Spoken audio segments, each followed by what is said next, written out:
Salut tout le monde, on se retrouve aujourd'hui dans une nouvelle vidéo qui est une update lecture. J'ai 6 livres à vous présenter, dont 2 romans, 3 mangas et un album, donc c'est parti. On commence avec un roman qui n'est pas sans rappeler la couleur de ma bibliothèque. Il s'agit de Rouge de Karl Aderholt, qui paraîtra le 10 mars 2016 aux Escales dans leur domaine français. C'est un récit autobiographique romancé de l'auteur, il parle de son enfance communiste. Et un petit peu jusqu'à aujourd'hui, et il parle également d'autres membres de sa famille outre ses parents, sa sœur et à la fin ses enfants. C'est un récit que j'ai trouvé extrêmement bien écrit, l'auteur a une plume superbe, c'est indéniable, vraiment beaucoup de poésie, il y a certains passages qui m'ont extrêmement marqué, il y a des phrases que j'aurais pu vous donner, mais c'est vrai que j'ai pas l'habitude de noter avec des post-it, et si je vous donne la dernière phrase qui est magnifique, eh bien j'ai un peu l'impression que ça pourrait ruiner la future potentielle lecture. Voilà, j'ai vraiment beaucoup apprécié ce côté-là. J'ai trouvé que la narration était très intéressante puisque elle navigue entre le passé, le présent et les personnages. C'est vraiment une question d'intergénération. Il y a beaucoup de choses qui sont abordées, outre le côté politico-communiste qui reste assez en second plan. Il y a vraiment un aspect familial très très fort puisque voilà, Karl Aderholt a grandi dans un foyer un peu particulier dans le sens où le père n'était pas le plus... Comment expliquer ça ? C'était pas la figure la plus admirable. J'ai pas forcément envie d'utiliser des mots qui pourraient choquer, blesser, ce genre de choses. C'est pas mon rôle de juger. Moi je suis là pour vous parler de cette lecture, pas de la famille. Mais voilà, c'était assez poignant, assez fort puisque effectivement... Voilà, il a grandi dans un foyer qui était un petit peu instable. Maintenant, c'est vrai que je me suis pas vraiment connectée à cette histoire malheureusement. J'ai été souvent perdue justement parce qu'il y avait ce côté intergénérationnel qui était trop prononcé à mon goût. Je sais que j'ai des amis dans la classe qui l'ont lu et qui ont plutôt apprécié ce côté-là. Autant j'adore généralement justement quand il y a cette complexité un petit peu de narration, mais là en fait j'ai pas réussi à accrocher à l'histoire de chacun. J'ai trouvé en fait que vu qu'il y a des personnages dont le nom se ressemble beaucoup, je me perdais facilement entre tous.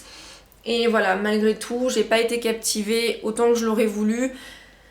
Ça n'a pas été une lecture qui m'aura transcendée, même s'il y a des passages qui m'ont vraiment, que j'ai vraiment apprécié. Donc voilà, c'était une lecture un petit peu en demi-teinte, mais je recommande pour ceux qui peut-être ont une famille communiste, peut-être pas dans le sens où on l'entendrait aujourd'hui.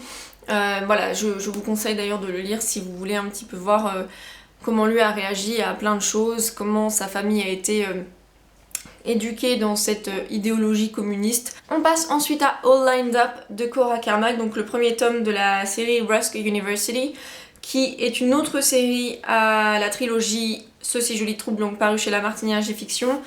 J'ai du coup lu Ceci Jolie Trouble et les 2 autres tomes, et j'ai également lu Inspire de Cora Carmack toujours, qui est le premier tome de la série Muse, en sachant que Inflict sort le mois prochain. Mais bref, voilà, j'ai lu pas mal de livres donc, de cet auteur parce que j'avais vraiment adoré Ceci Jolie Trouble. J'avais trouvé qu'il y avait vraiment un côté très drôle en fait, très sexy, auquel j'avais tout de suite accroché. L'écriture de l'auteur m'avait vraiment mise dans l'histoire à fond. Donc c'est vrai que j'avais hâte de lire cette nouvelle série en sachant qu'il y a déjà 3 tomes qui sont sortis en anglais. J'ai vraiment beaucoup apprécié cette histoire, c'est l'histoire de Dallas qui déteste le football. Faut dire son père a toujours préféré ce sport en sachant qu'il est coach à sa fille, du moins c'est ce qu'elle se dit.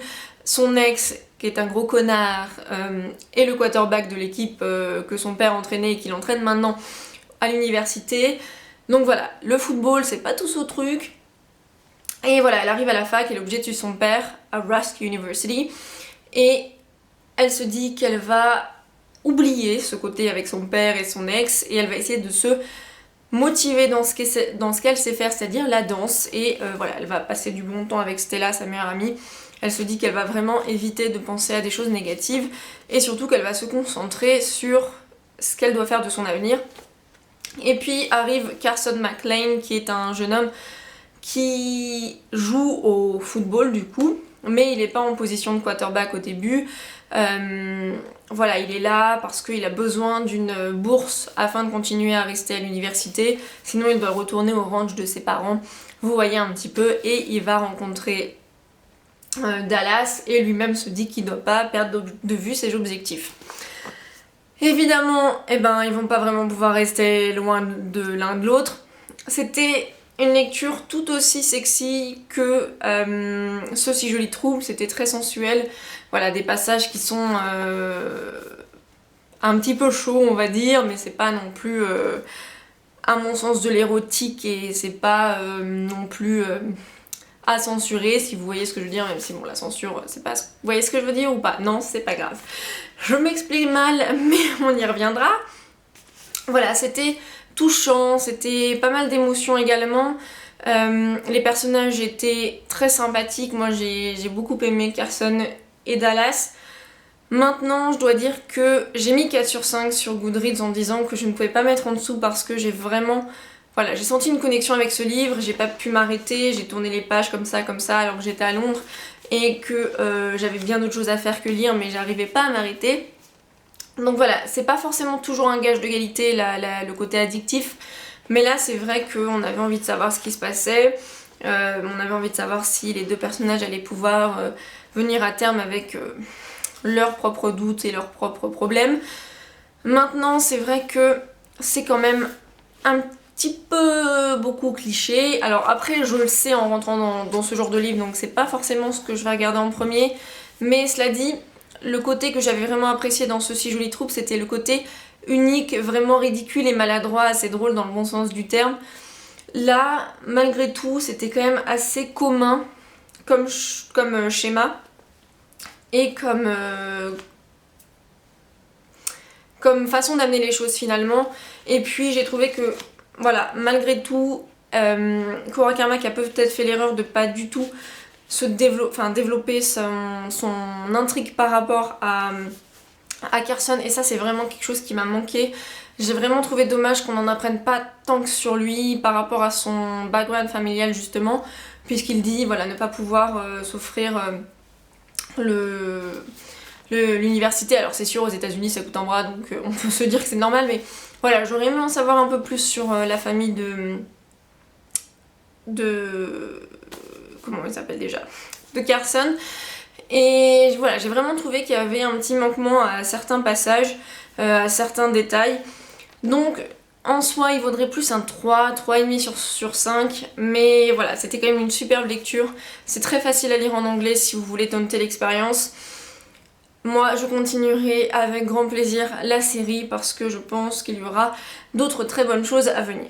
Je vous présente maintenant The Sleeper and the Spindle de Neil Gaiman et Chris Riddle, donc c'est sorti en français sous le titre La Belle et le Fuseau si je ne me trompe pas. Je vous l'ai présenté dans mon book haul il n'y a pas très longtemps, donc je vous remonte si vous n'avez pas vu ce qu'il y a sous la jaquette. C'est un très très beau travail éditorial. Je ne sais vraiment pas s'ils ont gardé le même en français parce que c'est quand même un coup... donc voilà, c'est possible qu'il n'ait pas gardé. Donc c'est une réécriture de La Belle aux doigts d'Ormond. Je vais pas rentrer dans plus de détails que ça, je pense que ça suffit de le savoir en sachant que c'est un album et que c'est très court. Tout ce que je peux dire c'est que du coup, Neil Gaiman, j'ai eu beaucoup de mal, j'ai abandonné 2 des livres que j'ai commencé de lui, en sachant que je les abandonne pas définitivement. Je les ai posés, j'y retournerai plus tard parce que j'adore son univers et c'est juste la plume qui me bloque et voilà, je suis sûre que je peux aimer, mais peut-être qu'il faut pas que je lise maintenant. Donc c'est vrai que j'avais encore envie de retenter l'expérience malgré tout parce que déjà l'objet livre est sublime, que j'en avais entendu de bonnes choses, que j'adore les réécritures de contes et parce que parfois je suis juste têtue comme ça. Et en fait j'ai bien fait, je suis très contente d'avoir persévéré parce que j'ai adoré The Sleeper and the Spindle. Je lui ai pas mis 5 sur 5, c'est pas un coup de cœur parce que ça aurait mérité d'être un peu plus long, je vais pas vous mentir, j'aurais bien aimé que ça continue et que peut-être ça ne se termine pas aussi rapidement. Je vous montre par exemple une planche, je sais pas trop comment vous verrez parce que encore une fois bon, la qualité, je vais pas revenir à chaque fois, je vous le dis tout le temps, mais voilà comment ça se présente. Et en fait ce que j'ai beaucoup apprécié, au-delà des illustrations qui sont magnifiques de Chris Riddle et de l'écriture de Neil Gaiman qui pour le coup m'a vraiment bien plu ici, que j'ai trouvé aussi poétique et où on se prend tout de suite au jeu dedans. Voilà, j'ai pas eu de mal du tout, c'est qu'en fait l'intrigue je l'ai pas vu venir mais tellement, enfin le dénouement de l'intrigue je l'ai pas vu venir. En fait, à un moment donné, on a une planche qui nous induit en erreur et pour moi c'était ça en fait qui allait se passer. Je pensais que c'était ce moment, cette planche là qui était le dénouement et voilà, je m'étais dit ah bah c'est bon, j'avais compris tout de suite et en fait non, pas du tout. Il se passe en fait plein de choses et on n'est pas du tout... Voilà, on n'est pas du tout au bout de nos surprises et voilà, il y a des aspects aussi qui à mon avis plairont aux gens qui sont pas forcément fans de contes.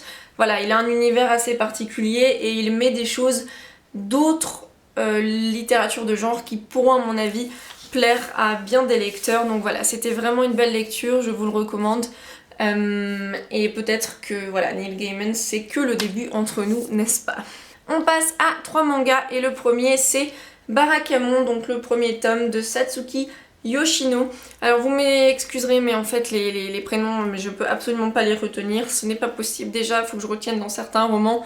Alors dans les mangas, à moins que ce soit Dragon Ball ou Lovina, c'est juste pas possible. Mais c'est pas grave, hein, j'ai quand même bien aimé, je vous le dis. Donc celui-ci c'est l'histoire d'un jeune homme, celui-ci qui fait de la calligraphie, qui fait des concours et un jour, enfin c'est le début, hein, je vous spoil rien, il a un prix en fait pour sa calligraphie mais le directeur du musée où il met ses calligraphies lui dit qu'en fait son travail est très scolaire et qu'il ne mérite pas du tout ce prix. Du coup, il s'énerve, il est pas content et il décide d'aller faire une retraite isolée dans une île pour un petit peu s'inspirer, pour travailler, se remettre dedans, essayer de faire mieux, tout ça. Et puis finalement ça va pas du tout être une retraite très calme puisque cette jeune fille que vous voyez là est en fait une fille hyper active, hyper attachante, très aventurière, etc. qui va un petit peu lui casser les pieds. Mais finalement c'est pour notre plus grand bonheur parce que c'est quand même un premier tome très sympathique. Voilà, il est censé un petit peu jouer le rôle de mentor. Non, le rôle de mentor, j'ai eu un problème avec les sons là. Il joue le rôle de mentor, c'est difficile hein. Mais finalement, je trouve que les rôles s'inversent en fait. C'est-à-dire que c'est la petite fille qui va donner des enseignements au jeune homme et j'ai trouvé que c'était vraiment touchant. Qu'il y avait des leçons à recevoir derrière et à essayer de vraiment comprendre que c'est pas toujours les adultes qui ont raison et qu'il faut parfois se laisser un petit peu aller. Et voilà, leur relation est assez drôle, assez mignonne. J'ai hâte de lire la suite. Maintenant, c'est vrai que j'en attendais peut-être un peu plus parce que j'avais vraiment entendu dire que c'était un très bon manga. Alors après, j'en lis pas énormément, donc faut dire que j'ai pas forcément... je suis pas spécialiste. Mais c'est vrai que du coup, je m'attendais peut-être à un petit plus d'émotion et peut-être à des moments où j'ai trouvé que on se perdait un peu dans l'histoire, qu'on s'éparpillait. Mais ça restait quand même très intéressant, très sympathique et je le recommande pour ceux qui lisent les mangas. On va passer à A Silent Voice, le tome 2 de Yoshitoki Oima qui est le deuxième tome donc de la saga A Silent Voice. Et pour moi ça a été la plus belle surprise et la plus grosse surprise en fait de cette update. Puisque j'avais lu et vous ai présenté le premier tome l'année dernière. On m'en avait dit beaucoup de bien, moi j'avais pas compris parce que du coup c'est l'histoire de ce garçon là qui est un petit peu une brute, un bully, qui va rendre la vie misérable de cette jeune fille qui est sourde et muette. Et clairement par rapport à mon passé j'ai été incapable d'avoir d'avoir de la compassion pour ce jeune homme et de me sentir bien dans ce livre. En fait j'en suis ressortie mal à l'aise, j'en suis ressortie en colère surtout. Et c'est vrai que je comprenais pas du coup pourquoi les gens aimaient ce livre autant que ça. Et j'ai lu le tome 2 parce que du coup j'ai eu envie de persévérer à comprendre pourquoi ça a donné des critiques dithyrambiques. Et ma foi, je suis très heureuse de m'être laissée tenter de nouveau parce que la compassion que je ne pouvais absolument pas ressentir dans le premier tome, je l'ai ressentie totalement dans le deuxième. Et voilà, je ne sais pas comment c'est possible, mais le livre a pris une autre dimension complètement pour moi. Et voilà, il essaye de réparer ses erreurs. Alors au début on se dit ouais c'est juste pour te racheter une conscience. Mais à côté de ça il est... comment dire, il est très instable dans sa tête, très malheureux. Alors on se dit bah t'es malheureux mais en même temps t'es un connard. Mais voilà, c'est très... la manière dont c'est apporté, en fait on se rend compte de plein de choses et les émotions se construisent au fur et à mesure. Et cette jeune fille est juste mais incroyable et elle m'a appris des leçons aussi parce que c'est vrai que quoi que tu vives, Même si, enfin bon après je pense qu'il y a des niveaux à tout hein. Mais du moins quand tu es... quand on se moque de toi à l'école ou qu'on te fait vraiment vivre la misère, à côté de ça elle a réussi à rester quelqu'un de très gentil, qui pardonne et ça c'est vraiment pour moi quelque chose de très difficile. Et finalement bah voilà, elle nous donne également des leçons et j'ai hâte de lire la suite, c'était génial. Pour le coup ça c'est vraiment près du coup de cœur mais malgré tout je trouve qu'un manga ça se voit plus dans son ensemble que sur chaque tome. Donc voilà, vraiment je recommande Silent Voice, passez le premier tome et j'espère pouvoir lire la suite très rapidement. Et enfin Your Lie in April de Naoshi Arakawa, qui est l'histoire de ce jeune garçon qui en fait est un prodige de la musique, du piano, et puis en fait il va vivre quelque chose qui le traumatise à vie et il ne peut plus jouer jusqu'au jour où il va faire la rencontre de cette jeune fille qui va de nouveau bouleverser sa vie. Et qu'est-ce que c'était beau ça aussi, enfin... En fait je pense que ça doit vraiment avoir une résonance pour ceux qui ont une connexion particulière à la musique, mais à mon avis tout le monde peut vraiment aimer ce manga. Ce qui est assez marrant c'est que clairement l'image fait un petit peu kitsch, Barbie et compagnie et c'est pas du tout ça à l'intérieur donc j'ai trouvé un peu dommage.